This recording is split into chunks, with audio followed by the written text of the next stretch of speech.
Kia ora koutou, he mihi nui ki a koutou. Welcome to Tangata Whenua Gallery.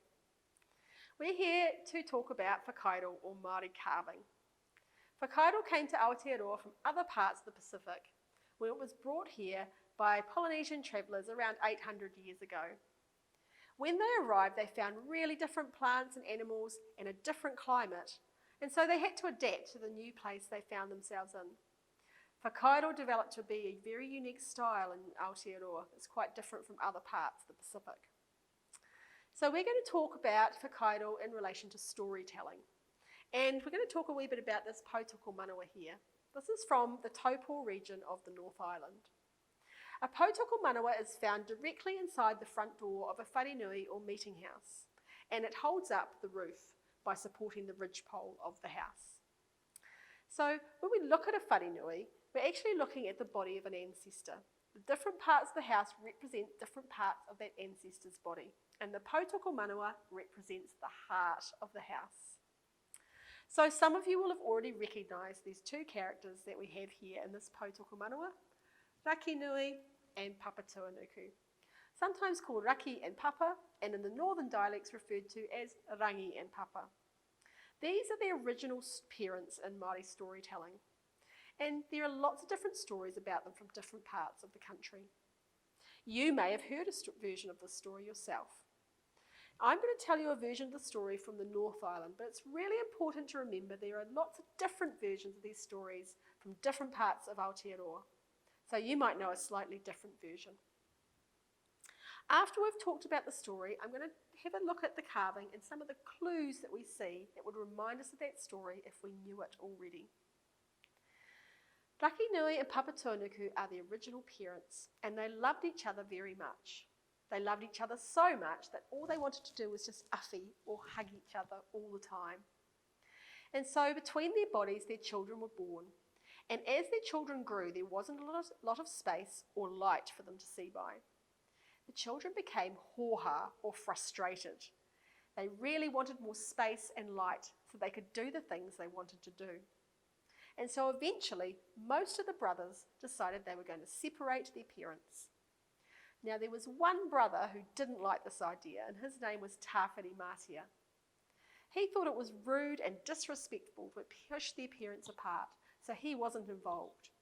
But the other brothers all took turns trying to separate their parents by pushing with their arms. They just couldn't break the powerful embrace of their mother and father. But eventually, Tāne Mahuta lay down on his mother's stomach and pushed up with his legs and forced his father up into the sky. Light came between their parents' bodies, and for the first time the children could see what was happening around them. So the first thing they notice is that their parents are crying. They are so upset at having been separated from each other. Their father's tears fall like rain from the sky, and their mother's tears rise like mist from the land. The second thing they see is that their parents are naked. They have no clothing on. So they set about creating things to cover them up. Tāne Mahuta creates the forests and the trees to clothe his mother, and later he takes a basket of stars up into the sky to clothe his father. So after those things have been done, everybody feels a lot better, except one atua who was Tawhirimatea. When his parents were separated, Tawhirimatea went up into the sky and became the atua, or the ruler of the weather. He attacks his brothers with storms, wind and rain, thunder and lightning, to let them know how angry he is with them separating Raki and Papa. Some North Island iwi say that he was so angry he took his own eyes out, crunched them up into little pieces before throwing them into the sky, where they become the stars of Matariki.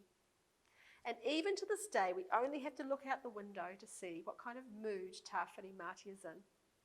Sometimes he's feeling forgiving, and we see lovely sunny days.